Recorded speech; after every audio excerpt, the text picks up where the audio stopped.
Welcome to Techstination. Joining us is Joanne Wright, Vice President of Enterprise Operations at IBM.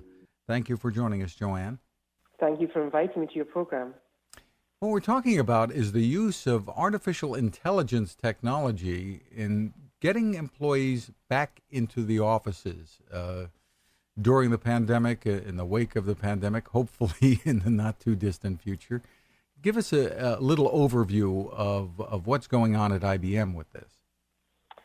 Sure. For the past, I would say, about 5 months now, really since the peak of the pandemic, mid-March, like many across the U.S., we've been working from home, doing millions of video chats and using collaboration tools to really keep ourselves connected and to collaborate across our teams. But slowly people are coming back to the office, and this is really based on what's happening in local conditions and the guidelines that are coming from local health authorities to make sure that we can keep our employees safe. And so for us, the opportunity really has been to use technology to bring this to life. And for us, that's been a capability called Watson Works. Well, describe that for us. Yeah, so I think it's great, Fred. It starts in the morning before an employee is going to come to the office. First, they can do a complete self-health check to make sure that they're feeling good, feeling well, ready to return. It then also allows them to reserve their space in the office. So are they going to be there individually working, or do they want to meet with perhaps some of their team members? And we really have completely retrofitted our locations to the new social distancing guidelines of 6 feet. And obviously for us as well, everyone is going to be wearing a mask.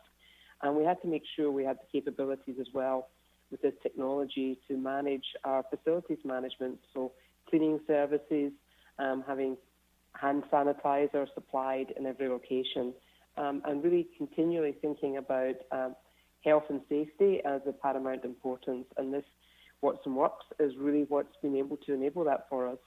And is Watson Works exclusive to IBM and its employees, or is that technology being made available to other companies? Yeah, no, it's being made available. So IBM.com has great insights about what we have done to enable it for all of our IBM locations, but it's also something that we are enabling for our clients and for companies around the world.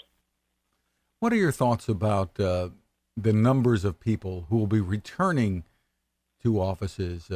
There are some who predicted that things may never be the same once so many people have been working remotely. Yeah, I think for us today, it's really 2 words. It's really confidence and trust. People are looking to understand what is happening in their local community and local environment. It's obviously important for them to feel that they are going to be able to be safe in the work environment. But I would say now, Fred, it really is about coming back to an office, I think, with purpose. And so for us, we've seen from some of our teams that they want to come back to, collaborate, perhaps to get together to write a client proposal or to meet with a client and engage on what they need to deliver. But really, we're seeing a bit of a difference right now on, what they can do in their own home location, and then what they think that they may want to do in an office location. And that may change through time. I assume that most client interactions have been taking place online through video conferencing as well. Absolutely. Yeah, video, millions and trillions of video conferencing capabilities, and that really is the way that we've continued to stay connected with our clients around all of the different aspects of our business. One of the things that's being done in some offices where people are returning, schools as well, is having to separate people more than before. And your technology is helping to achieve that as well, right?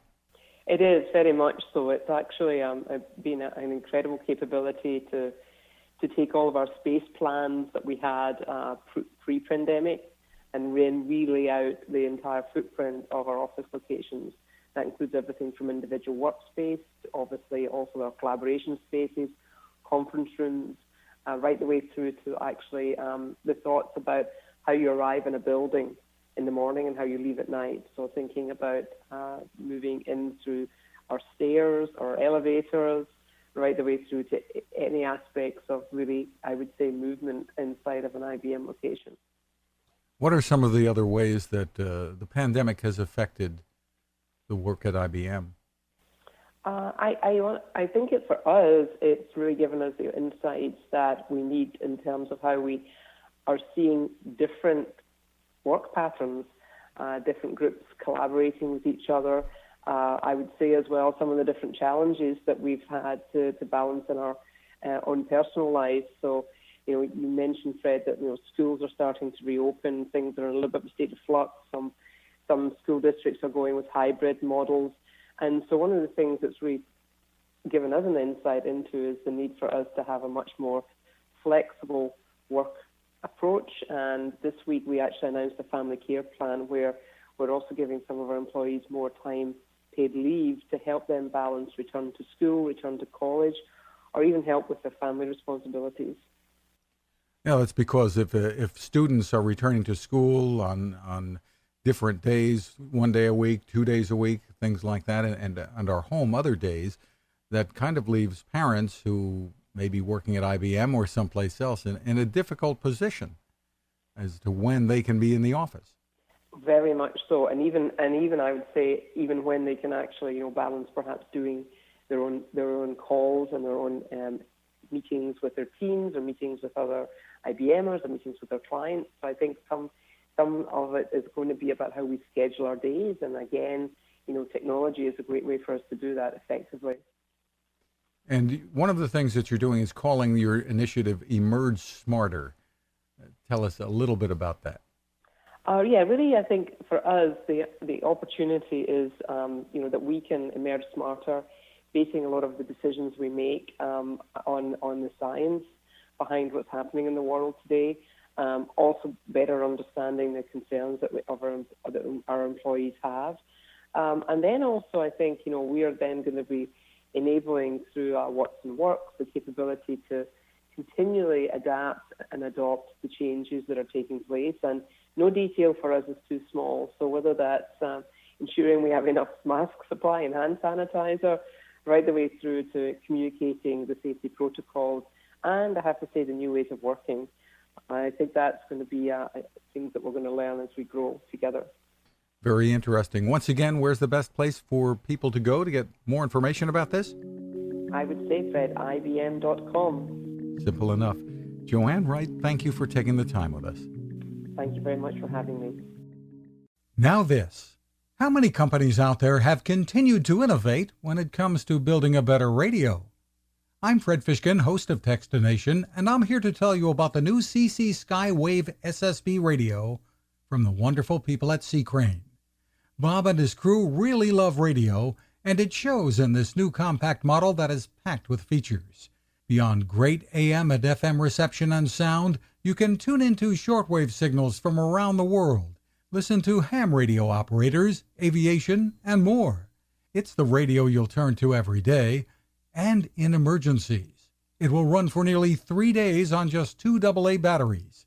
Pair the sleep timer with the new Soft Speaker 3, and you've got the perfect radio for your nightstand. Of course, it can wake you up too. Click on Crane at Techstination.com and put in the code Techstination for a free flashlight with your order. They love radio, and you'll love Crane.